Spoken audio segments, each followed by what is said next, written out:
Hey everyone, this is Michael Freeman, the executive producer of North Star. Thank you so much for subscribing to this show. We're just taking today off and wanted to present a recent episode of another CJN podcast, Not in Heaven, that recently launched. It's all about the value and place of modern communal Jewish organizations. So I do hope you enjoy it. If you like it, feel free to subscribe in your podcast app, search Not in Heaven, or you can go to the cjn.ca/heaven. Thank you so much, and we'll be back soon.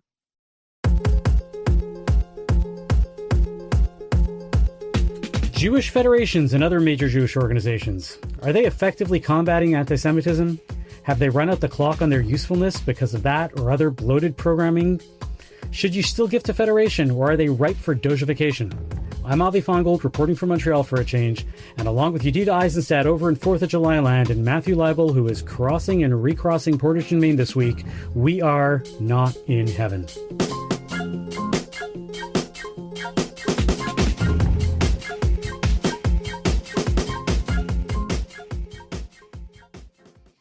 All right, everybody, welcome back. Happy Post-Canada Day. I'm glad Canada's holding out. Yeah.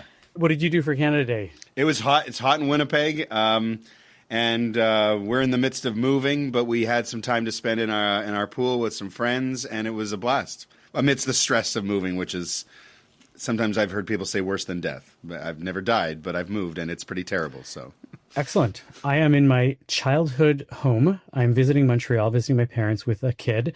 I'm actually recording this from my childhood bedroom, which is basically a walk-in closet, but I'm not going to complain about it because I had my own room, but I took my kid to Old Montreal yesterday for Canada Day, and we got to be part of this parade. It felt like, there was this brass band marching all the way through Old Montreal, and there was the Royal Canadian Army was there shooting off really, really, really big guns as a gun salute.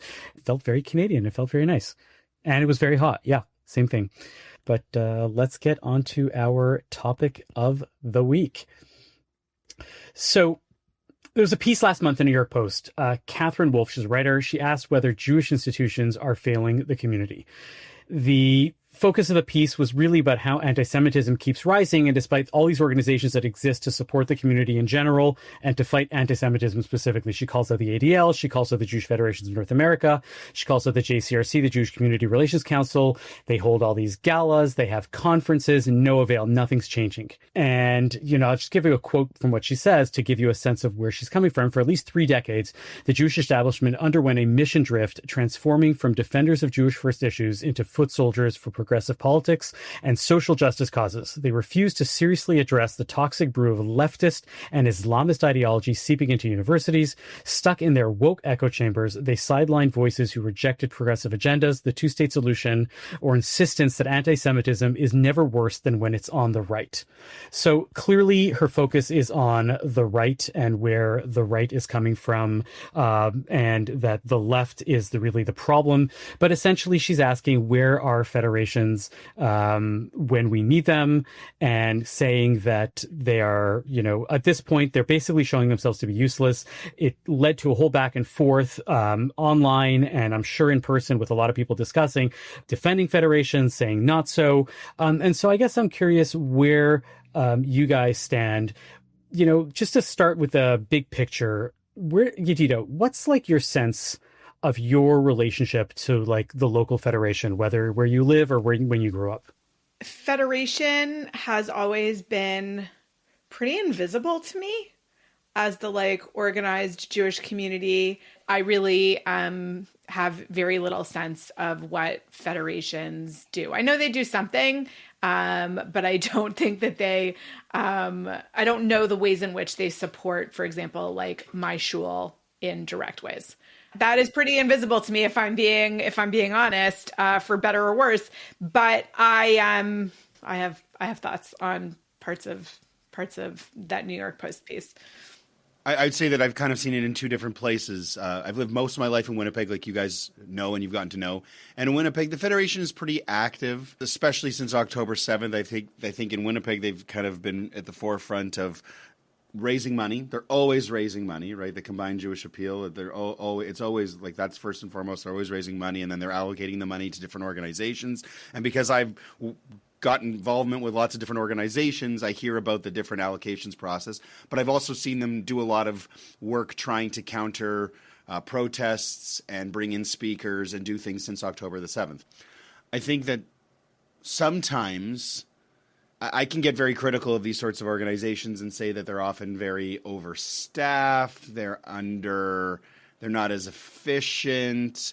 I saw this sort of on the ground level because when I lived in Halifax, closer to 20 years ago, I'd worked for a period of time for the Atlantic Jewish Council. And that was a very different kind of federation because it was based in Halifax, a small Jewish community, but it was also helping out the Jews of Fredericton and the Jews of Moncton and the Jews of St. John and the Jews of St. John's. And they had their work cut out for them because they felt like they had no money and no funding, and Toronto wouldn't pay any attention to them whatsoever. And it wasn't just Halifax. Like in Winnipeg, the focus is Winnipeg. But at the AJC, they weren't overstaffed. They were understaffed. They had very few resources. They barely had a building. They had an office building. So I saw them, everything they could do was limited, but they were doing the best that they possibly could. So it was a little bit more forgiving. In Winnipeg, where there seemed to be a little bit more resources, sometimes I don't see, it's to Yedidah's point, sometimes it's very unclear for people, especially in our age demographic and younger, to be able to answer. If you grab them on the street, what does Federation do for you as a Winnipeg Jew?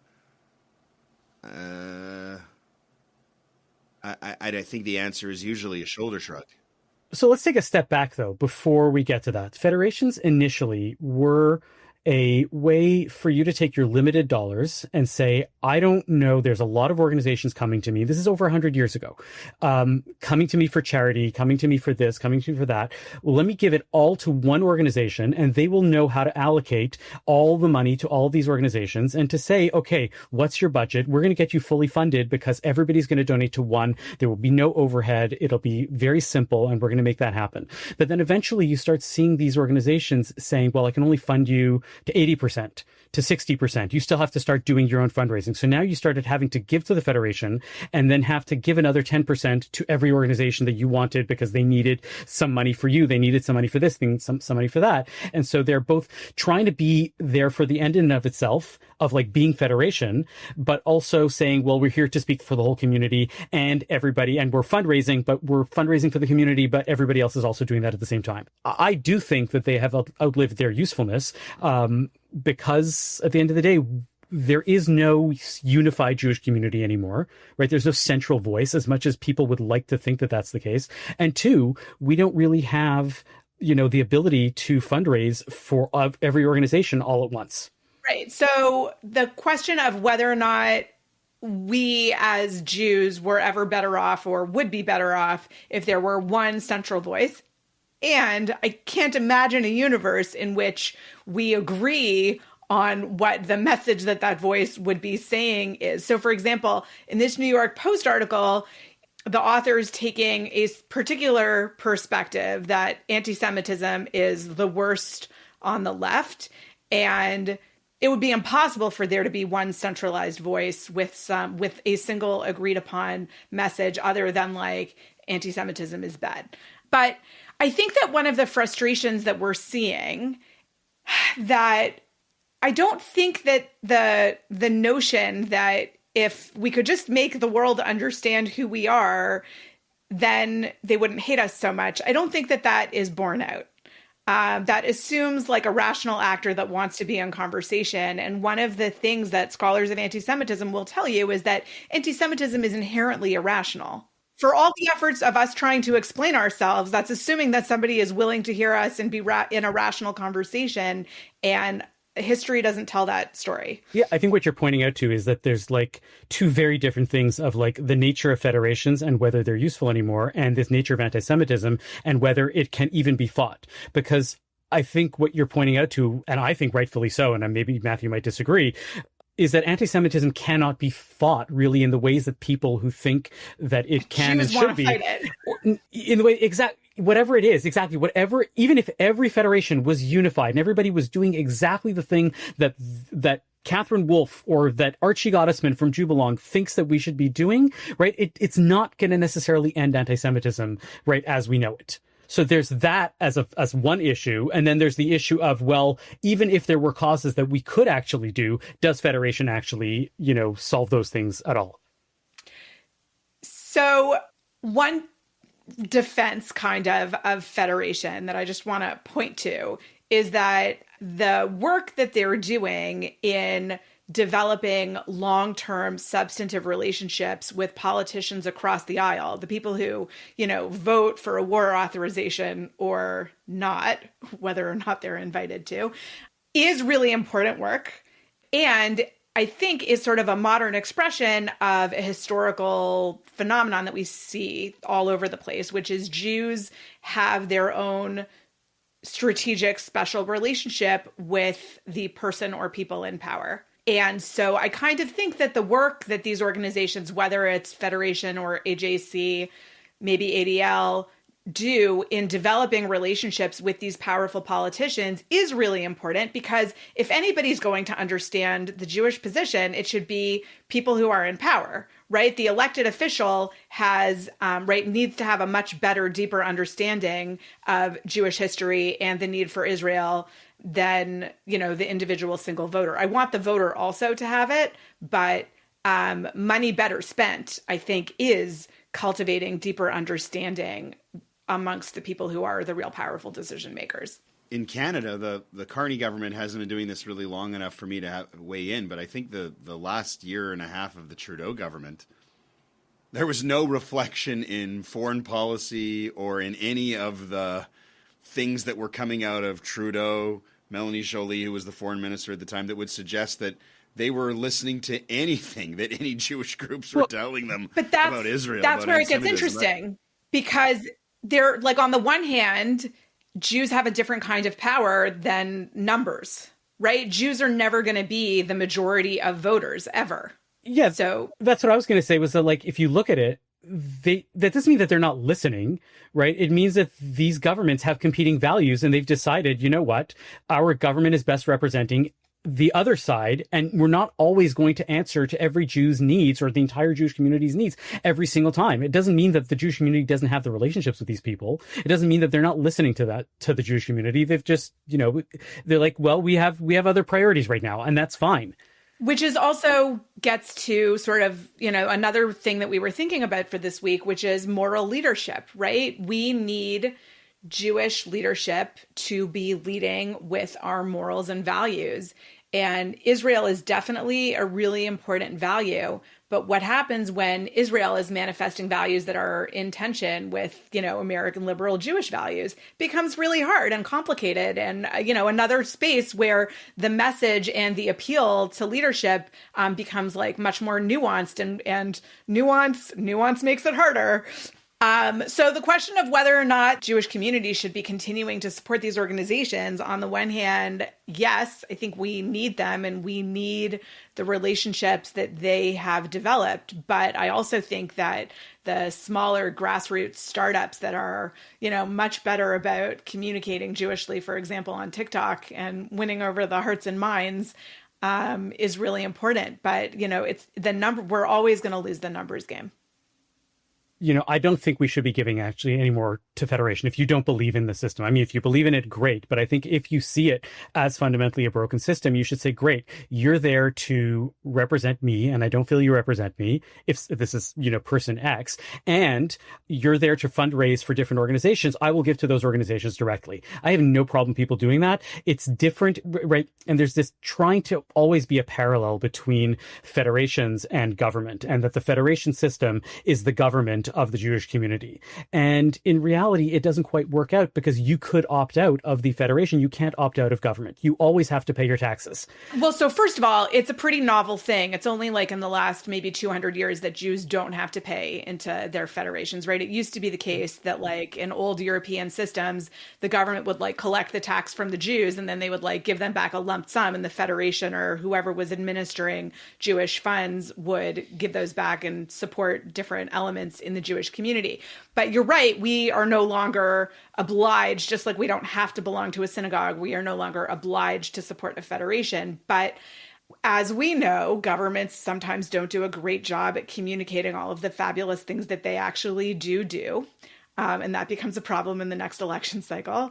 So is it possible that, a really well-functioning federation we just don't see because they're integrated so seamlessly into our community organizations? Maybe. I love that you brought this up because it highlights a paradox for me, because on the one hand, I am a fan of big government. I get the fact that in Canada, the government is slow and sludgy, but it does the things that it need to get done in a way that we don't always like, but we end up benefiting in some way or another, and that's okay. Whereas when it comes to local federations or large Jewish organizations, I don't feel the need to have big government anymore. I feel very like American small government, give it back to states' rights and give it back to local government and let everybody there do everything like that and privatize everything else. Like, great. I have no problem with that within the Jewish community.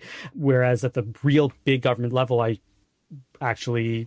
guess America is about to do that experiment on a huge level. Like with these conversations, I often feel like what does the alternative look like? I don't have a good idea of what a good looking or a well run federation is to compare. Like I don't, or an organization like this. So it's kind of a lot of complaining, a lot of what they should be doing, a lot of what it should look like. But is any of that actually practical?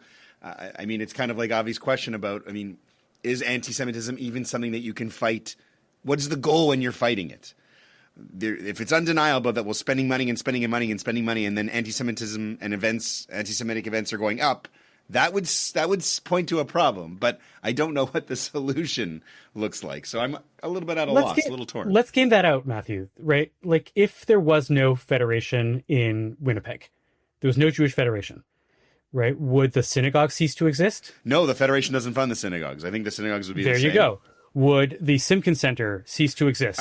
We barely get any kind of funding from them whatsoever, so we would continue to go on, yep. What would you miss if Federation was missing in Winnipeg proper? The three biggest Jewish organizations in Winnipeg, as far as funding from the Federation's allocations, are the Jewish School, which goes junior kindergarten to grade 12. Yep. Would be the Rady, which is the Grey Academy, the Rady Center, which is our Y, the Jewish Community Center, and the Jewish Child and Family Services. Those are your three biggest. There are 12 total agencies, but the other 9, Simkin being one of them, it's a very small line item in the budget for each and every one of those 9. I think that it would make each organization healthier in the long run to be able to take more ownership for the money coming in.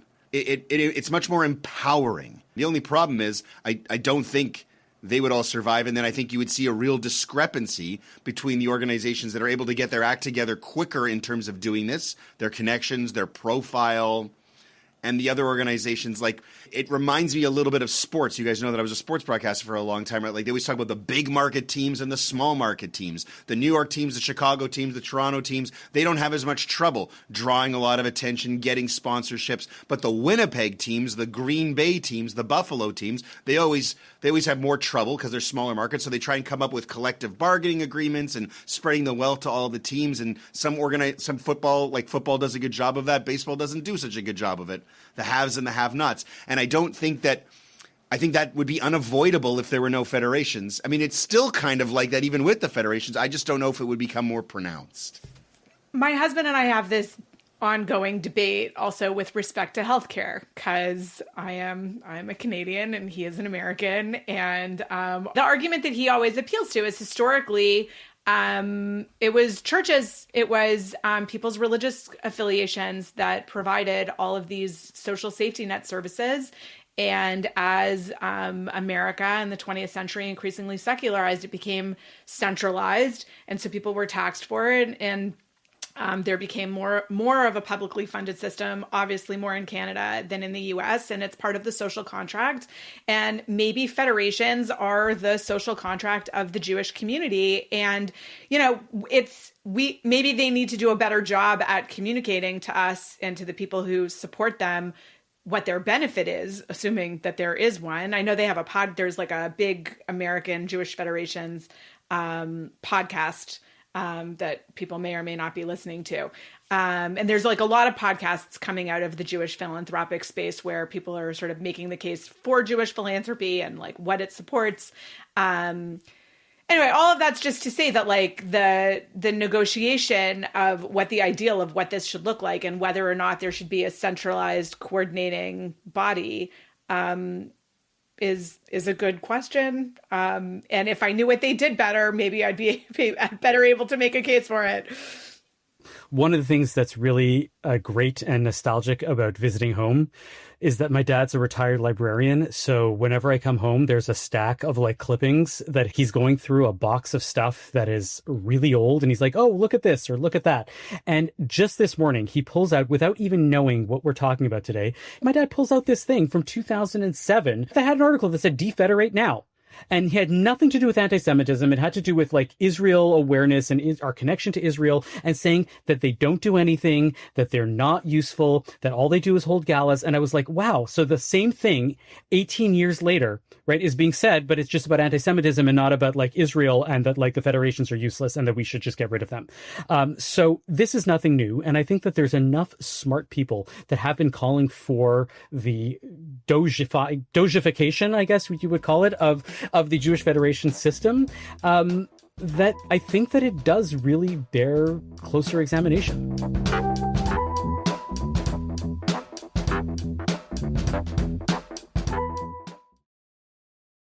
On the 80th anniversary of the liberation of Auschwitz comes an unprecedented exhibition about one of history's darkest moments. Auschwitz, not long ago, not far away, features more than 500 original objects, first-hand accounts, and survivor testimonies that tell the powerful story of the Auschwitz concentration camp, its history and legacy, and the underlying conditions that allowed the Holocaust to happen. On now exclusively at ROM. Tickets at rom.ca.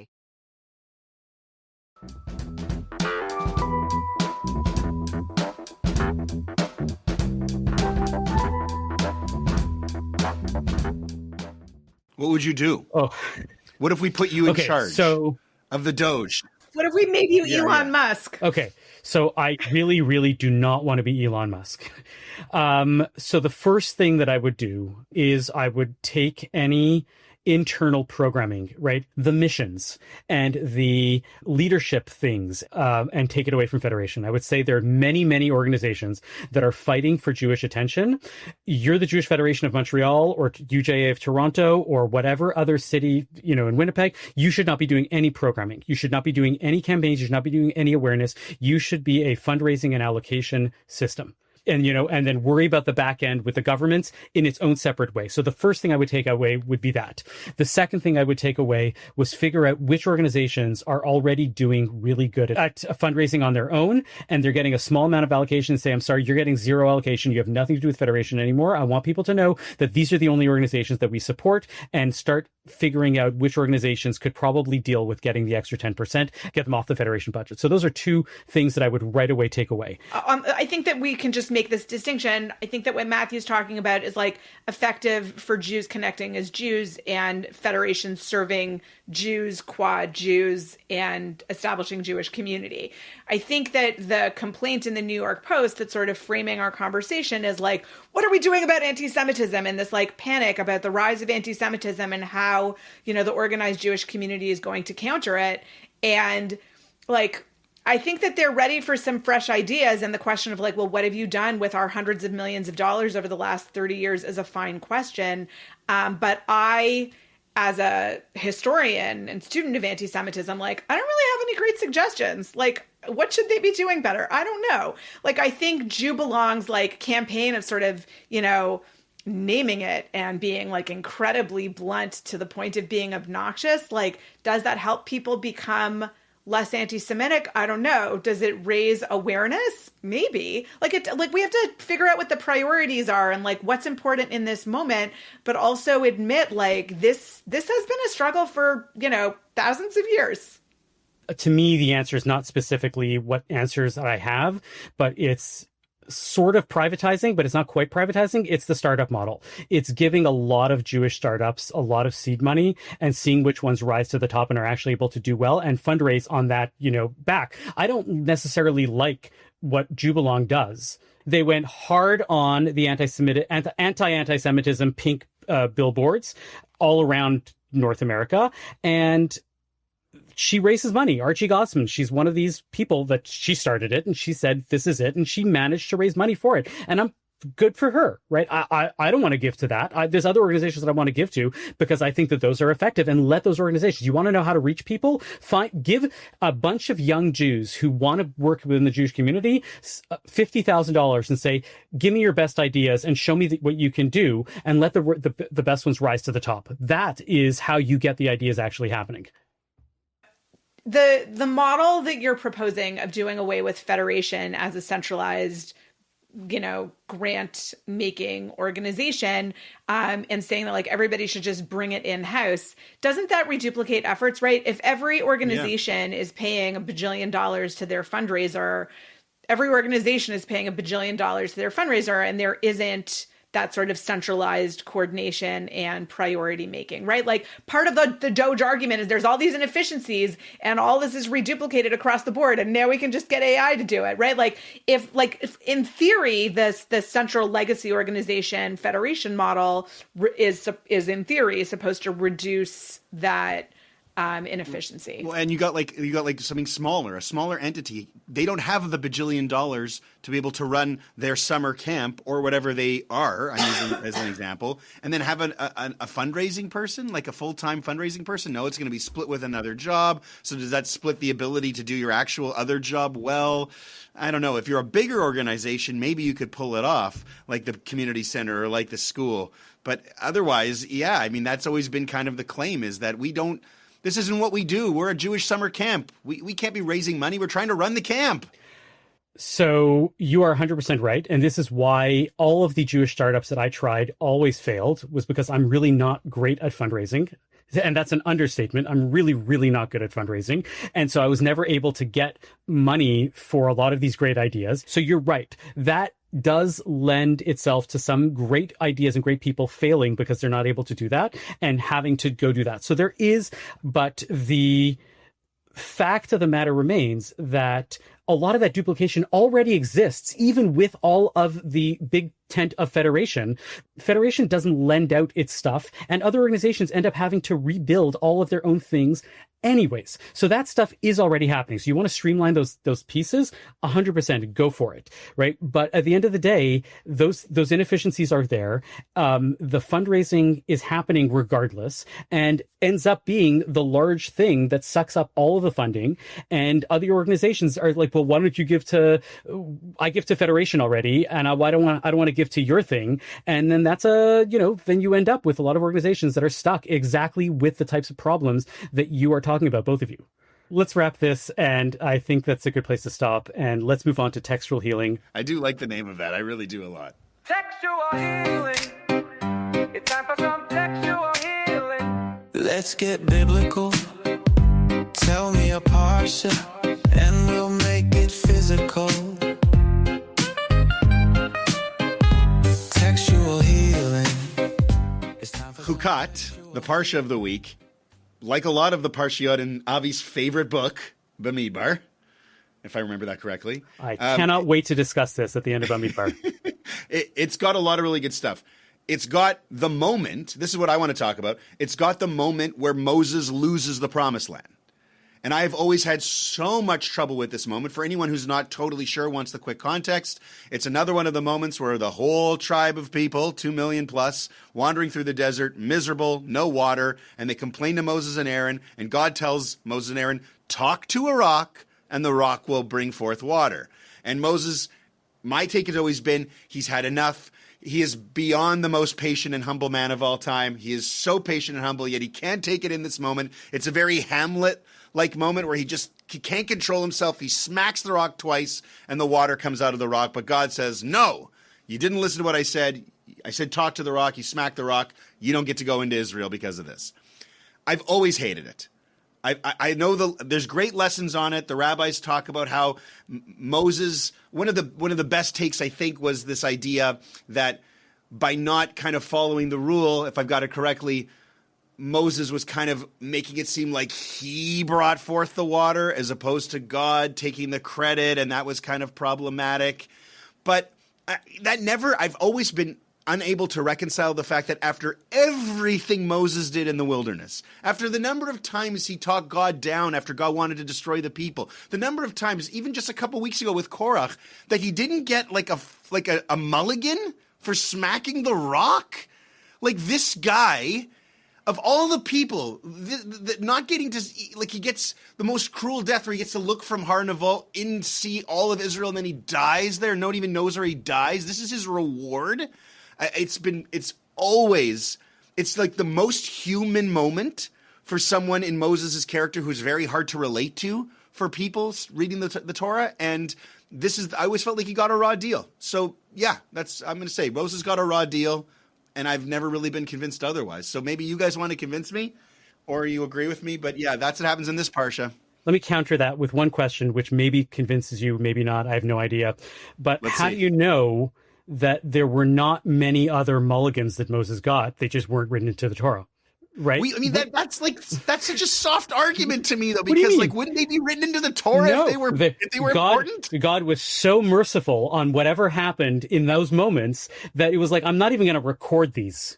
Right? You're getting them erased. They're totally fine. Don't worry about them. And then at some point they're like, nope. God says, like, this is enough. This is the final straw. And we don't know if it was the only thing, because maybe there were many other things. We don't know. I don't know. I mean, like, I need a little bit of evidence in the actual text of the textual healing to kind of point me in that way to be convinced. I don't get the sense that Moshe was the kind of guy, based on all the evidence that's mounted from when he arrives on the scene. Like, when he's young, he has an impulsive moment where he kills the Egyptian. But after that, he's the complete opposite of that. I just don't see him as a guy who was getting mulligan after mulligan after mulligan. I like how we've used that term a lot, by the way, here. And I don't know. I hear your claim. I don't buy it. I think this is just a pretense, because there seems in the rabbinic tradition that Moshe was the wrong leader to take them into the land. And so, something needed to bring his leadership to an end. At least he got time to say goodbye. He already, appropriately, as good leaders do, had a successor lined up. And he messed up.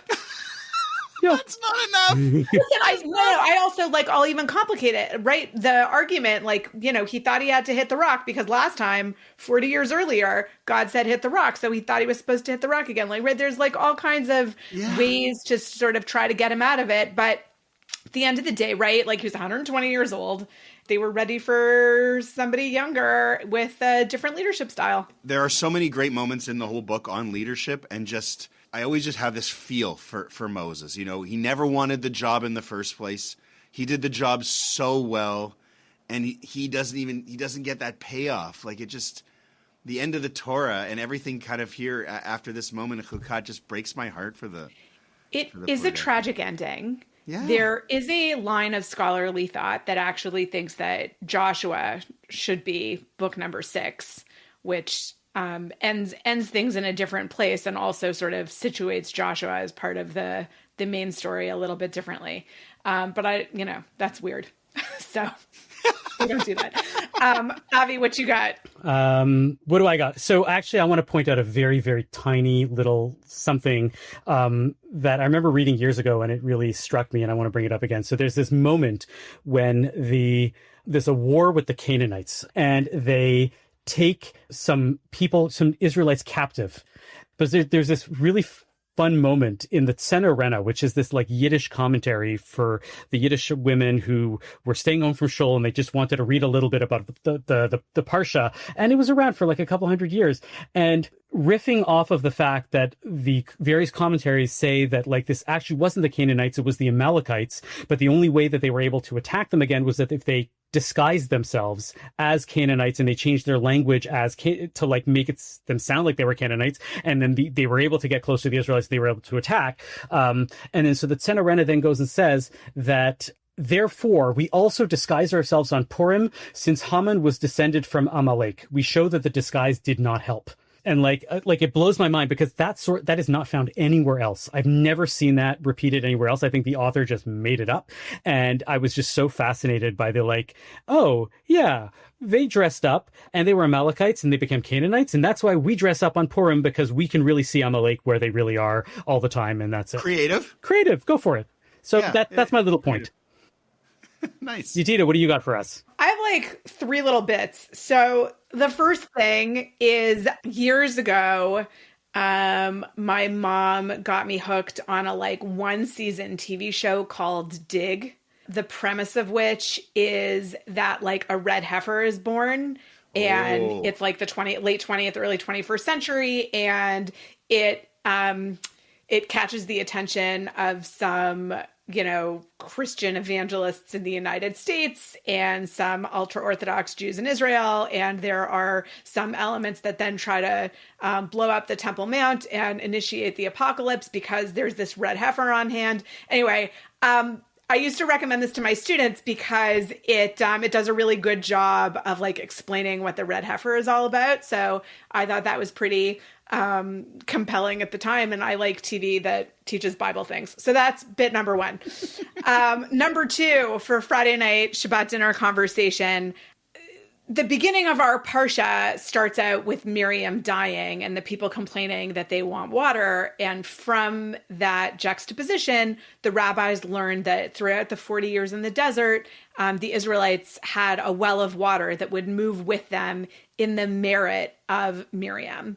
Mm-hmm. And so the question that I would like us to think about, maybe for another time, but what would your community miss if you were no longer a part of it? Oh, I have zero pretensions about my being missed or not. I know that my little podcast corner of the world would have no impact if I was gone, and the Jewish community would go on just fine.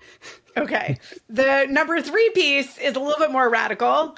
I do want to add, just before you do your third, I think that especially when you do pulpit or performance type work as a rabbi, it's very similar to being on the radio, to being in any kind of entertainer.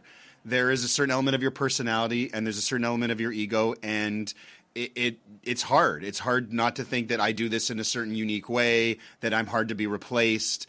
You kind of feed off of that. That's part of the thing. But someone once said to me that a truly great rabbi, or any kind of truly great leader, is someone who, when their time is over, like Moses, who we were discussing, that the transition is seamless and the community goes forward, because no one is irreplaceable, even Moses. And that's probably one of the lessons buried in what we were talking about earlier, in our conversation, the part that we started before. So I'd like to think that I would be missed, but I also like to think that wisdom is the truth, and that we should be going for a world where our legacy will be found and we'll be talked about and remembered, but life will not just go on, but will go on successfully because of laying a foundation, So that's a good one, Yadida. I don't know if you're going to top it with your third. That's a good one. I am going to top it with my third. I am.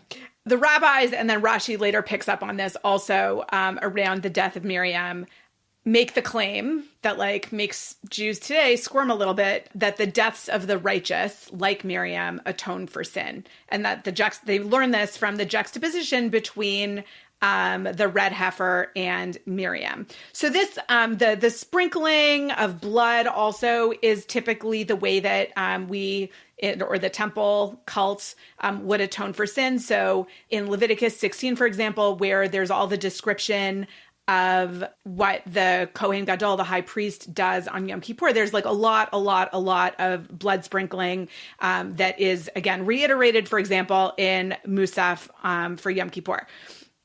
So I want to name that this idea makes me a little bit uncomfortable as a Jew, because it also is basically the premise of Jesus and the Christian understanding that Jesus dies for people's sins. And so with all of that laid out, I want to present an idea an alternative understanding, right? Because we've been talking about Christian anti-Semitism a little bit today, of a sort of really important passage in the New Testament that sort of underlies some parts of Christian anti-Semitism. So the passage is from Matthew, the Gospel of Matthew, the most Jewish of the Gospels, chapter 27, verse 25.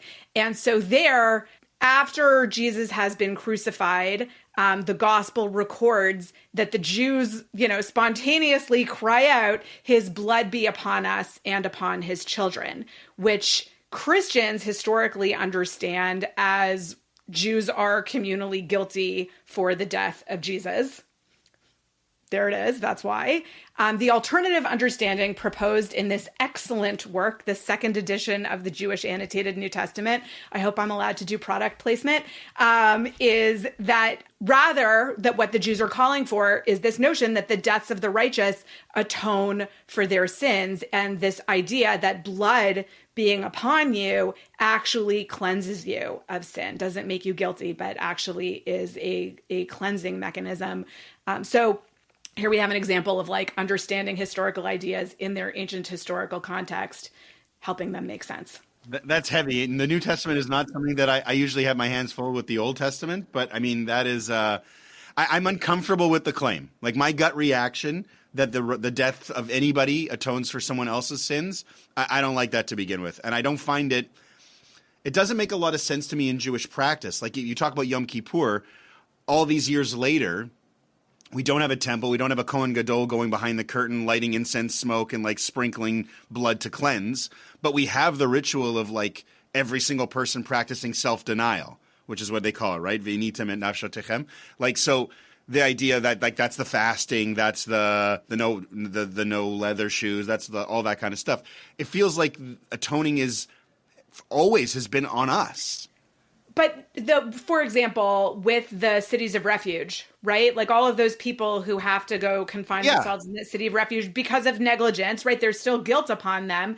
When are they released? When do they get to go free? When the high priest dies, right? So this mechanism does exist in the Torah. It's there. Anyway, I'm just naming it that it's there. I think we as Jews today, because of Christianity, are not comfortable with it. But I like to bring up stuff that will make us a little bit squirmy.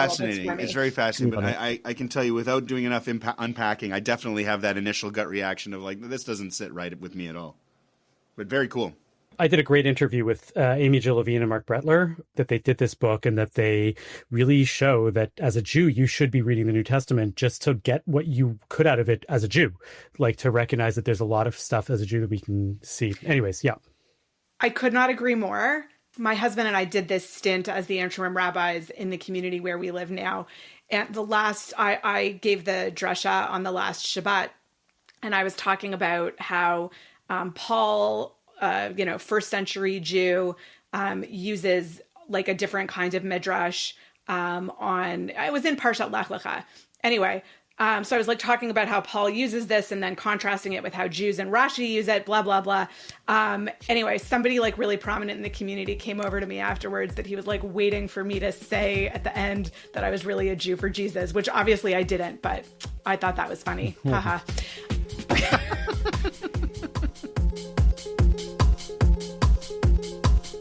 Thank you for listening to Not in Heaven this week. Our producer and editor is Zachary Kaufman. Michael Freeman is the executive producer. To catch every episode, subscribe wherever you get your podcasts. If you'd like to support our show, consider making a donation to the CJN at thecijn.ca/donate.